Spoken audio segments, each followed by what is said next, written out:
Travel can be expensive, and last-minute travel can be even more expensive.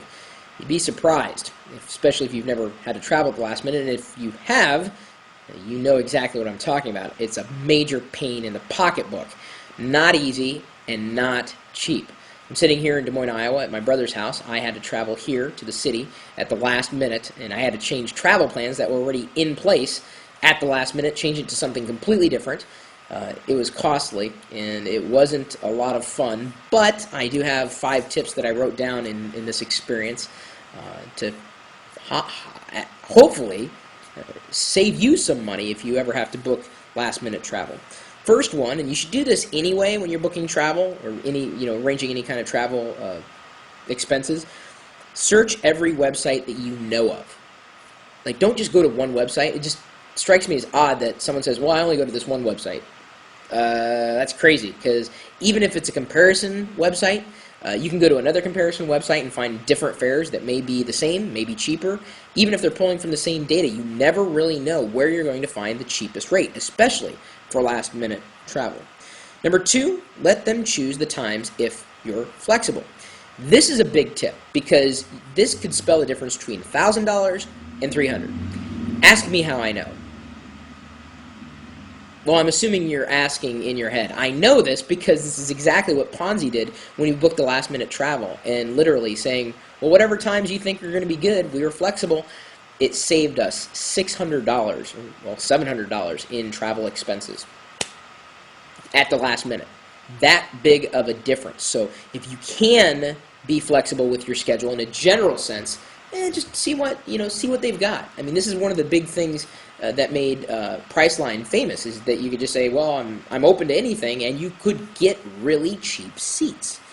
Number 3, make more connecting flights if you need to. I mean, most people just like to fly direct. I mean, hey, even I do. But if it spelled the difference between hundreds and hundreds of dollars in savings or more, then yeah, I'll make a couple of connections if I need to. Flying to Des Moines from Seattle, there's always going to be a connection. Usually flying to Des Moines from anywhere, unless it's nearby, there's going to be a connection. But if it came down to it, I certainly would have taken more connections. I only had one, thankfully, this time in Chicago. But I would have taken more connections to save money. So keep that in mind. More connections could save you even more money. Number 4, call the airline's hotline. They may know of something. They may have some kind of special rate for you. I know that it's possible to get a discount on last-minute travel if you've had a death in the family or some kind of circumstance like that. In many cases, they'll ask you to call in for that. Ponzi and I were already preparing to travel somewhere else this weekend, and so not only did I have to book last-minute travel to Des Moines, but we had to cancel the other trip.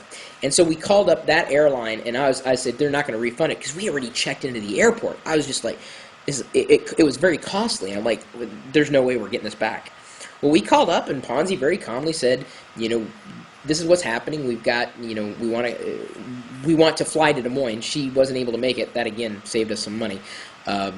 She wasn't able to make the trip to Des Moines as she would have to this other place, but she just explained it calmly, and they said, okay, well, there will be a $75 fee. This is Alaska Airlines, by the way. I got to give them credit. A $75 fee, but they're crediting the other cost directly to our next flights on Alaska Airlines. And we do fly Alaska quite frequently, what with being in Seattle and all. And, generally speaking, Alaska Airlines is just fine. I don't really have any major complaints, more than I would any other airline. But the fact that they did not, require us or force us to pay that full amount, I got to tell you, I don't know if I'm assuming that's their policy. That's a great policy. I'll pay the $75 to get that other money back, because I understand, another person couldn't get the seat and they had to change their plans.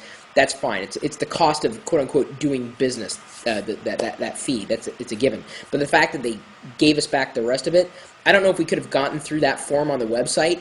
You don't really get that personal connection, and for that, I'm very grateful that they were receptive, and that the person who helped us facilitate that, no hassle, no talking to somebody else. They just took care of the situation.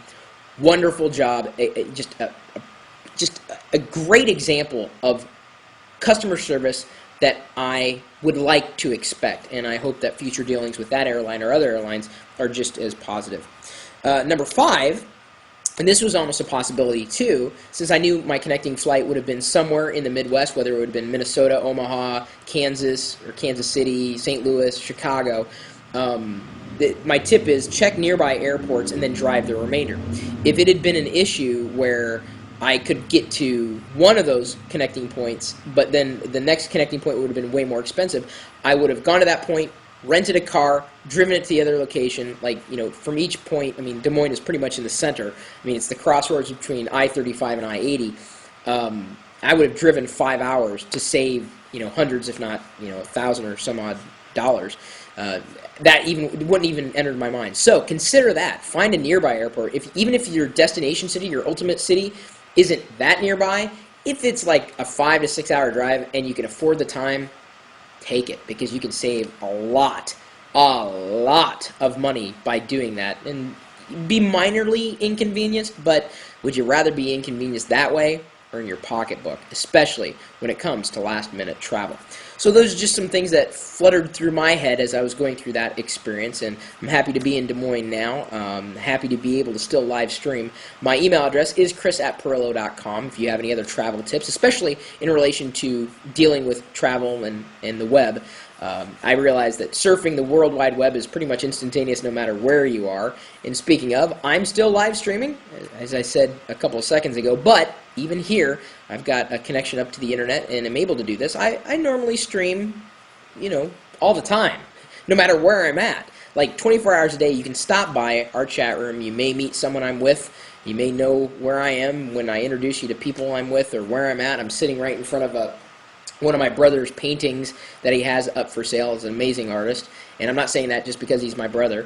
I mean, look at that thing. It was inspired by a song. He told me the name of the song, but I guess I recorded that in another video. I forgot. He's really into music. Obviously, not only did he get the artistic gene, he also got the looks in the family. This is when he thinks of me, this is what he paints. Green faces with French fry hair.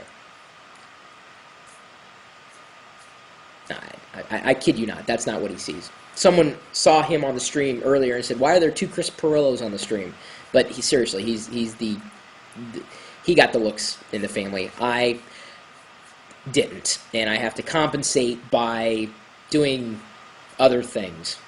Mommy and Daddy didn't love me as a child, so I ended up doing videos on YouTube, after I moved out of their basement last week. Shut up! Sorry. Anyway, streaming live 24 hours a day, 7 days a week, typically talking tech, at live.pirillo.com. We'll see you later.